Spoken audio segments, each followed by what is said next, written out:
जादुई तेल की कहानी। एक समय की बात है, एक सेठ दूर दूर राज्यों में कपद्दों का व्यापार करता था और अपने सामान के लिए देश विदेश में प्रसिद्ध था।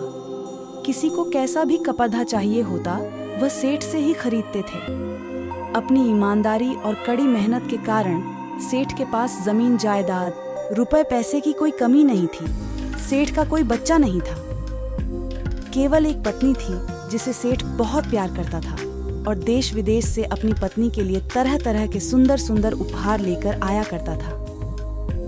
एक बार उसने देखा उसकी पत्नी बड़ी परेशान नजर आ रही है। पूछने पर पता चला कि पत्नी के बाल बहुत ज्यादा झड़ रहे हैं। पहले तो सेठ को यह कोई बड़ी समस्या नहीं लगी, किंतु धीरे धीरे सेठ को भी लगने लगा कि उसकी पत्नी के बाल पहले से काफी कम होते जा रहे हैं। सेठ देश विदेश से पत्नी के लिए दवाई लाने लगा, किंतु किसी दवाई से भी पत्नी के बाल ठीक नहीं हुए। अब तो सेठ बड़ा उदास हो गया और सोचने लगा, इतना रुपया पैसा होने का क्या फायदा जब मैं अपनी पत्नी का ही इलाज ना करा पाऊं।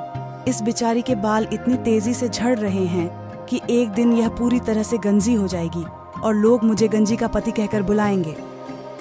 पत्नी के बालों के लिए इतना चिंतित हो गया कि रात में तो उसको अपनी पत्नी के ही सपने आते और महसूस होता कि चारों तरफ लोग उसे गंजी का पति कहकर बुला रहे हैं और उसकी पत्नी यह सब सुनकर बहुत रो रही है।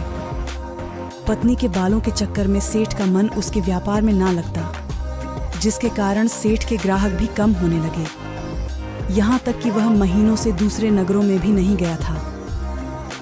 एक दिन जब सेठ की पत्नी स्नान करके बाहर आई तो सच में ही उसके सारे बाल गायब हो चुके थे और मैं पूरी तरह से गंजी हो चुकी थी। उसने जब अपनी पत्नी का यह हाल देखा तो जोर जोर से रोने लगा और गांव के बाहर बने देवी के मंदिर में चला गया। उसे लगा वहां बैठकर उसे शांति मिलेगी। जब वहां पर बैठा हुआ था, वहां पर एक साधु आया और उसने सेठ से उसकी उदासी का कारण पूछा। साधु के प्यार भरे शब्द सुनकर सेठ सिसक सिसक कर रोने लगा और बोला, महाराज, मेरी पत्नी के सारे बाल गिर गए और वह पूरी तरह से गंजी हो गई है। मुझे समझ में नहीं आ रहा है कि मैं अब सबको अपना मुंह कैसे दिखाऊं। साधु बोला, बेटा, मैं तुम्हें वर्षों से जानता हूं। मुझे पता है कि तुम एक बहुत ही मेहनती, सच्चे और दयालु इंसान हो। मेरे पास एक जादुई तेल है, तुम यह तेल अपनी पत्नी को दे दो।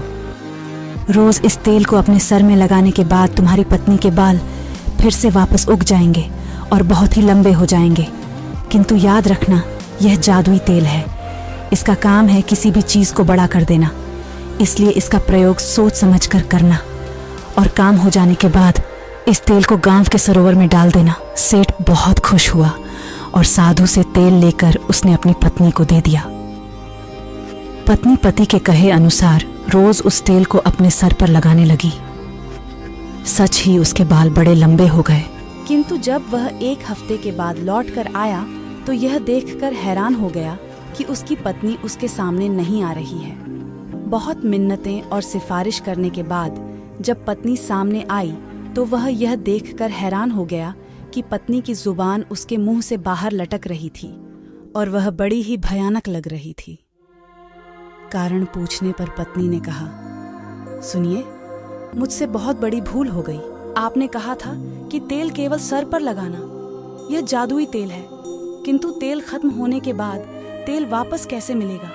क्यों ना मैं तेल को घर पर ही बना लूं। ऐसा सोचकर मैंने तेल को अपनी जीभ पर लगाकर उसका स्वाद लेना चाहा था कि जान सकूं इसमें क्या क्या मिला है, और ऐसा करते ही मेरी जीभ इतनी बड़ी हो गई। सेठ सिर पकड़कर बैठ गया।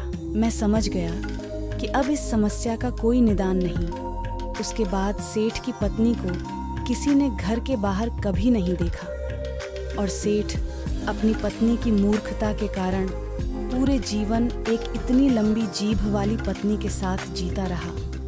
और यह कहावत बन गई कि पत्नियों की जीभ बहुत लंबी होती है।